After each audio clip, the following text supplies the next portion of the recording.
बिस्मिल्लाहिर्रहमानिर्रहीम। अस्सलाम वालेकुम। आज हम बनाते हैं टिंडे, जो कि पसंद तो बच्चे बिल्कुल भी नहीं करते, लेकिन इसमें एक चीज़ शामिल करेंगे, बच्चे और बड़े सब शौक़ से खाएंगे।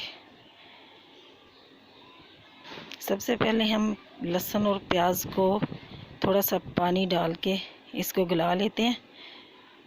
उसके बाद इसमें तेल शामिल करके, छोटा कप तेल शामिल करके इसको भूनेंगे और ये डोई की मदद से इसको लहसुन को मतलब मसल देंगे। ये पूरा हल हो जाएगा तो उसमें एक टमाटर बारीक बारीक काटा हुआ ये शामिल करेंगे। इसको भी अच्छे तरीके से भून लेंगे और आंच थोड़ी सी मीडियम कर लेना, क्योंकि टमाटर हमारे गल जाए।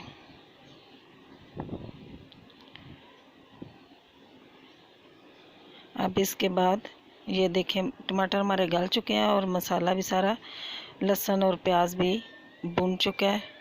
और इसमें सूखे मसाले शामिल करते हैं, जिसमें नमक, हल्दी, कुटी मिर्च और धनिया पाउडर ये शामिल करते हैं और थोड़ा सा पानी शामिल करते हैं और इसका मसाला भूनते हैं। और मसाला बहुत अच्छे तरीके से भूनना है, क्योंकि जितना मसाला भुनेगा उतनी सालन मज़ेदार बनेगा। ये देखें, मसाला तेल हमारा छोड़ चुका है, मसाला तेल छोड़ चुका है। अब इसमें सब्ज़ी ऐड कर देंगे। टिंडे जो बारीक बारीक कटे हुए थे ना, ये शामिल कर देंगे। इसको थोड़ा सा 2 से 3 मिनट इसको भूनेंगे, फिर इसमें पानी शामिल करेंगे।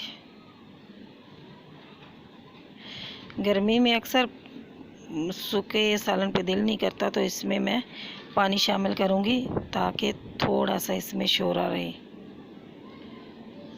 यह है जी पानी, 1 गिलास तकरीबन पानी, 1 गिलास के करीब इसमें पानी शामिल कर दिया।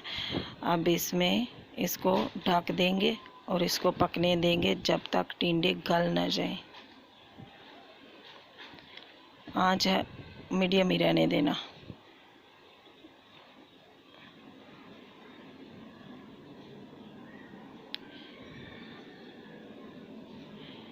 ये देखें जी, टिंडे हमारे गल चुके हैं। चेक करते हैं, बीच में से मैंने चेक किया था, टिंडे हमारे गल चुके हैं। अब इसमें कनौर क्यूब्स ये 1 टिक्की शामिल करेंगे।